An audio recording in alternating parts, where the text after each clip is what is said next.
أعوذ بالله من الشيطان الرجيم پناہ مانگتا ہوں میں اللہ کی شیطان مردود سے۔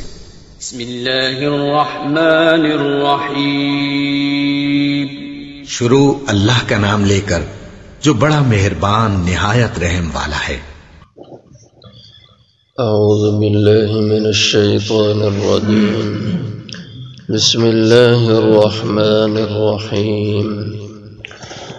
وقطعناهم في الأرض أمما منهم الصالحون ومنهم دون ذلك وبلوناهم بالحسنات والسيئات لعلهم يرجعون فخلف من بعدهم خلف ورثوا الكتاب يأخذون عرض هذا الأدنى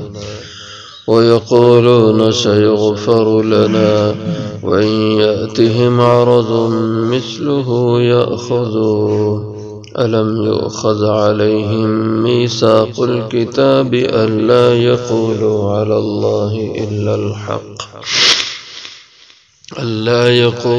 على الله إلا الحق ودرسوا ما فيه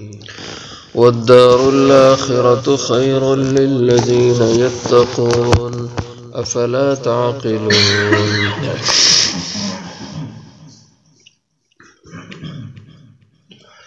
وقطعناهم اور ہم نے ان کو جدا جدا کر دیا فی الارض زمین میں امما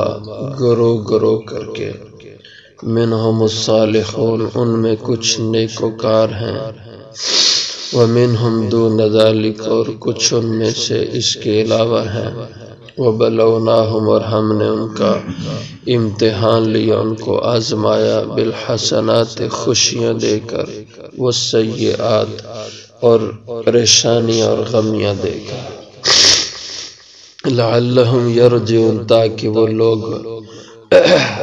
رجوع کرے اللہ کی طرف فخلف من بعدہم پس جانشین ہوئے ان کے بعد خلف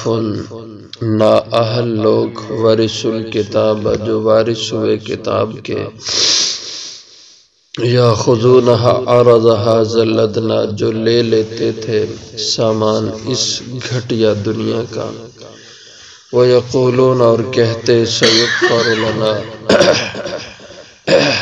ضرور ہماری بخشش کر دی جائے گی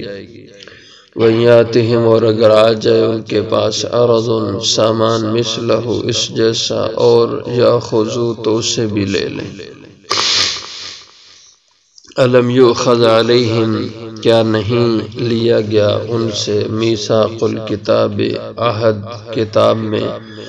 اللہ یقول علی اللہ یہ کہ نہ وہ کہیں گے اللہ پر الا الحق مگر سچ بات وہ درسوا ما فی اور خود بھی انہوں نے پڑھا جو کچھ اس کتاب میں تھا وہ دار الاخرۃ اور گھر آخرت کا خیر البتہ بہتر ہے للذین یتقون ان لوگوں کے حق میں جو اللہ کی نافرمانی سے ڈرتے ہیں افلا تعقلون کیا پس تم سمجھتے نہیں ہو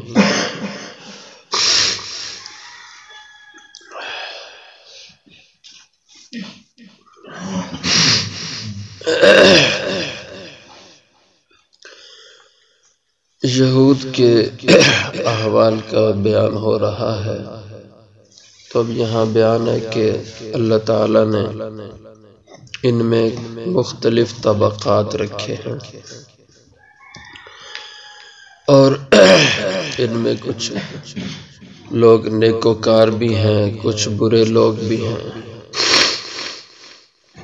اور اس زمین پہ اللہ نے ان کو پھیلا دیا چھوٹے چھوٹے ٹکڑوں میں کچھ ان کی تعداد کس ملک میں ہے کچھ تعداد کس ملک میں ہے کچھ تعداد کس ملک میں ہے یوں ملک ان کے حصے مختلف بکھر گئے اور غالب ان میں بدی رہی بدی کے اوپر غالب یہ چلتے رہے کچھ لوگ ان میں اچھے بھی رہے وَقَطَّعْنَاهُمْ فِي الْأَرْضِ أُمَمًا، اور ہم نے ان کو الگ الگ کر دیا، جدا جدا کر دیا،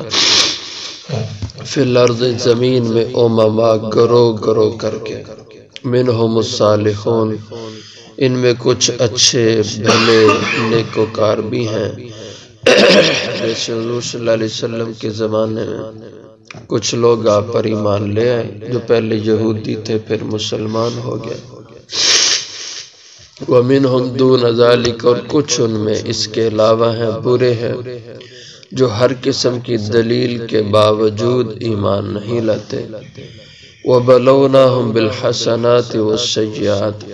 اور ہم نے ان کو آزمائش میں ڈالا، ان کا امتحان لیا، ان کو آزمایا طرح طرح کے حالات سے، بالحسنات کبھی اچھے حالات ان کو دے کر، خوشحالی، خوشیاں، صحت، تندرستی دے کر کے، کہ تندرستی اور صحت پا کر اس کو اللہ کا انعام سمجھتے ہیں، اس پہ اللہ کا شکر ادا کرتے ہیں، یا یہ ہے کہ اس کو اپنا کمال اور اپنی مہارت سمجھتے ہیں، وہ سیئات کبھی ان کو ناگوار حالات سے گزارا، برے حالات، غمیاں، پریشانیاں اور بیماریاں، طرح طرح کے حوال،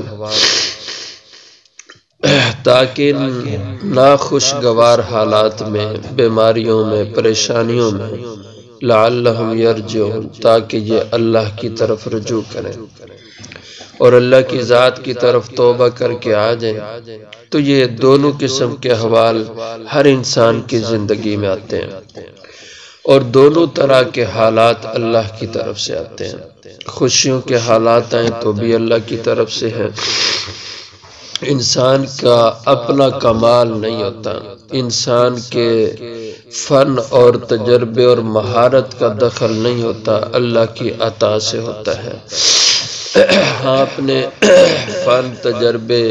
یا اپنی عقل مندی سے ان حالات کو انسان اپنے حق میں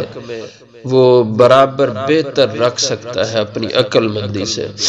ان کو اپنی بے عقلی سے ضائع نہ کرے، تو وہ حالات چلتے رہتے ہیں اس کے لیے، اور کبھی حالات برے آتے ہیں، بیماریاں آتی ہیں، پریشانیاں آتی ہیں، مشکلات آتی ہیں، طرح طرح کے ناگوار حالات انسان پہ آتے ہیں۔ یہی دو کیفیات انسان کی زندگی میں ہوتی ہیں، خوشیاں، پریشانیاں، بیماری، تندرستی، اور یہ دونوں حالات اللہ کی طرف سے ہوتے ہیں۔ ہم سب کو انہی حالات سے زندگی میں گزرنا پڑتا ہے، گزر رہے ہیں لوگ، اور ان حالات میں خوشیاں ہیں تو اللہ کا شکر ادا کرنا چاہیے، غمی اور بیماری کا حال آئے تو اللہ کی طرف رجوع کرنا چاہیے، اللہ سے مانگنا چاہیے، اس سے راحت مانگنی چاہیے، لعلہم یرجعون۔ اللہ فرماتے ہیں ہم ان دونوں حالات سے اس لیے انسانوں کو گزارتے ہیں تاکہ وہ اللہ کی طرف رجوع کریں، اور ایسے اس قوم کو بھی اللہ نے ان حالات سے گزارا، لیکن وہ اللہ کی طرف انہوں نے رجوع نہیں کیا، برابر اپنی مستی اور ناشکری میں چلتے رہے۔ اور فخلف من بعدہم، پس جانشین ہوئے ان کے بعد، ان کی نسلیں، ان کی اولادیں، خلف، وہ بھی نالائق اور نااہل قسم کے ان کے وارث بنے، جانشین ہوئے،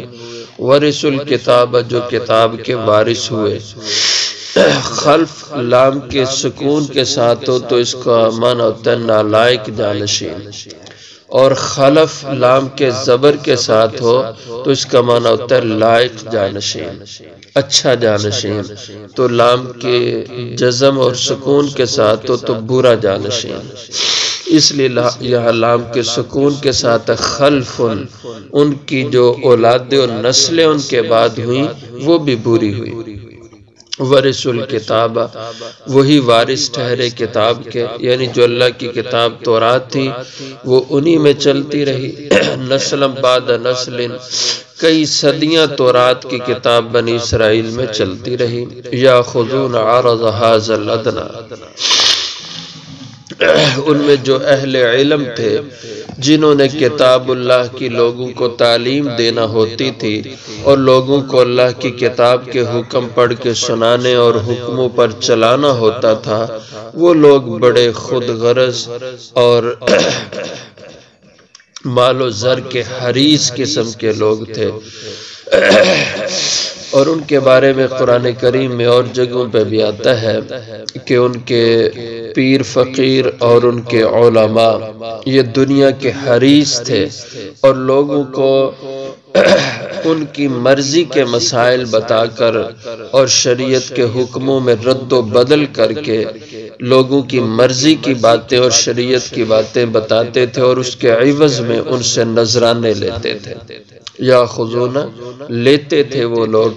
عرض ھذا الادنی، اللہ کی کتاب اور اس کے حکموں میں رد و بدل کر کے عرض سامان متاع فائدہ ھذا الادنی، اس ادنا چیز کا، ادنا یہ کہتے ہیں گھٹیا کو، یہ دنیا بھی اسی سے اس کا لفظ نکلا ہے، دنیا کا جو لفظ ہے جو ہم بولتے ہیں یہ دنیا مال و دولت دنیا، تو یہ دنیا بھی دنیجن کے لفظ سے ہے، دنیجن کا معنی ہوتا ہے کمینی چیز، گھٹیا چیز، ادنا کا بھی یہی معنی ہوتا ہے،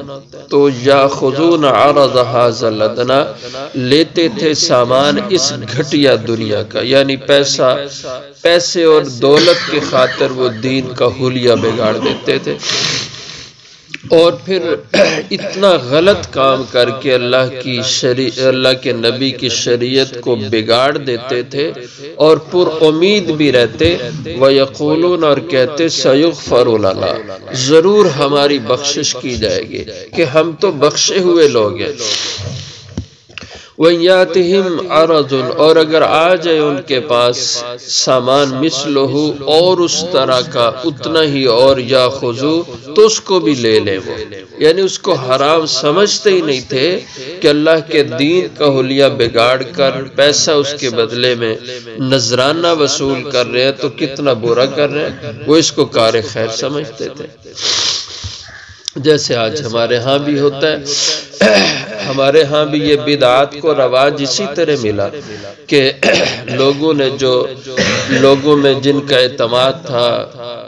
علماء تھے یا پیر حضرات تھے، انہوں نے سنت کی تعلیمات کی بجائے بدعت کو رواج دیا، بدعات معاشرے میں چلائیں، اور ان بدعات کی طرف عوام کا رجحان اور میل تھا، اور عوام اسی طرح کی چیزیں چاہتے تھے، تو لوگوں کی خواہشات پر چل کر شریعت کا حلیہ بگاڑا، سنت سے انحراف کیا، اور اس کے عوض میں لوگوں سے نذرانے وصول کیا۔ یہ ہمارے ہاں جو آج کی طرز کچھ اہل علم لوگوں کی یا پیر فقیر لوگوں کی ہے، وہی یہود کی اتباع کے اندر یہ وہ طرز چل رہی ہے، اور قرآن پاک میں اللہ نے فرمایا یشترون بآیاتی ثمنا قلیلا، میری آیتوں کو بیچ کر کے اس کے بدلے میں گھٹیا یہ دنیا لوگ لیتے تھے، یہ ان کا برا وتیرہ تھا۔ علم یؤخذ، اللہ فرماتے ہیں کیا نہیں لیا گیا ان سے میثاق الکتاب، اللہ کی کتاب میں عہد اس بات کا، اللہ یقول علی اللہ الا الحق، یہ کہ نہ کہیں گے اللہ پر مگر وہی بات جو حق ہے، لیکن اب اس سے انحراف کرتے ہیں اور ہر قسم کے جھوٹ کو اللہ کی طرف منسوب کر دیتے ہیں کہ یہی شریعت ہے۔ وَدَرَسُوا مَا فِيهِ، اور خود بھی انہوں نے پڑھا تورات میں اللہ کی کتاب میں کہ یہ بری چیز ہے۔ وَالدَّارُ الْآخِرَةُ خَيْرٌ، اور گھر آخرت کا وہ بہت بہتر ہے، لِلَّذِينَ يَتَّقُونَ، ان کے حق میں، یعنی آخرت کا انجام وہ انہی کے حق میں بہتر ہوگا، یتقون، جو اللہ سے ڈرتے ہیں اس کی نافرمانی کرنے سے۔ افلا تعقلون، کیا پس تم لوگ اتنی موٹی سی باتیں بھی نہیں سمجھتے، عقل سے اتنا کام بھی نہیں لیتے کہ اللہ کے دین کو خالص رکھو اور صحیح دین کی بات بتاؤ اور صحیح دین کی تعلیم دو،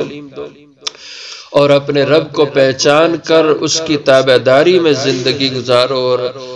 ہر قسم کے حالات کو اللہ کی طرف سے جان کر اس کی طرف رجوع کرو۔ افلا تعقلون، کیا پس تم اتنی بھی عقل نہیں رکھتے کہ اس حقیقت کو سمجھ جاؤ؟ آخر